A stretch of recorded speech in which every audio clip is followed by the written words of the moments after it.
The 21st century has seen improvements in car safety and a reflection of this in our road tolls. Some of the things that have made a huge impact are legislation. So if you look at legislation, in the first instance we've made seatbelts compulsory. In the 1980s we introduced random breath testing, and what we saw was the number of people killed on our roads plummet.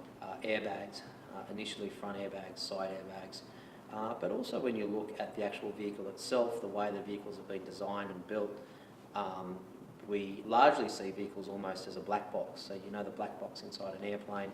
The idea is that everything around the car will crumble so that in order to protect the occupants inside, so you sacrifice the vehicle and save the lives. Other things that have been adopted, even things like engines.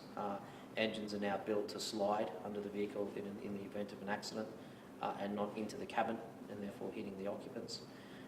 Pedals come off now if you have an accident. Pedals detach themselves so as to not cause foot or ankle injuries.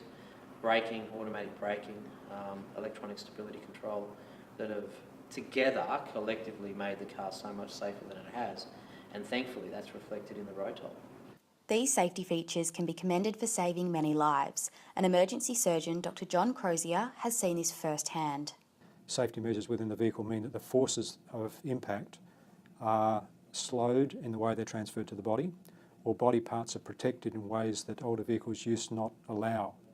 So we're seeing, with the same energies involved in the collision, greater probability of survival, but the trade-off for that is that we then see these survivors who actually have horrific injuries.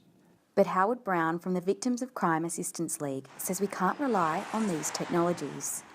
We can make all these advances in technology, but until we advance this technology and say to people, when you're driving a car, you're driving a weapon. Treat it with respect, and if you treat it with respect, then you don't have an accident, and then you don't ruin your life, and you don't ruin someone else's life. One of the biggest concerns for lawmakers is the use of technology inside the vehicle and how you legislate for that to make it safe. Everyone now has a smartphone. Everyone wants to use their smartphone while they're driving, which is why we have pretty strict rules around texting while you drive or picking your phone up. Hence, Bluetooth was created. In my day, there was no such thing as a side intrusion bar. So if you rolled in a car, the door would collapse in on you. There was no such thing as ANCAP safety ratings. Now, insurance companies will give you a discount on your premium dependent upon your ANCAP rating.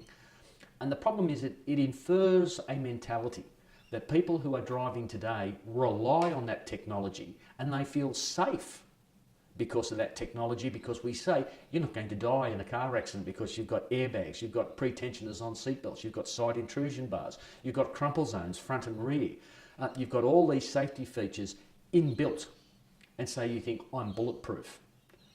And you may not die. But if you are seriously injured in a motor vehicle accident, your life is changed forever. We need to continue to see that some of those new technologies become standard in vehicles. Things like side airbags that we know make a huge difference. Automatic braking, automatic stopping. When it comes to technology, the sky's the limit.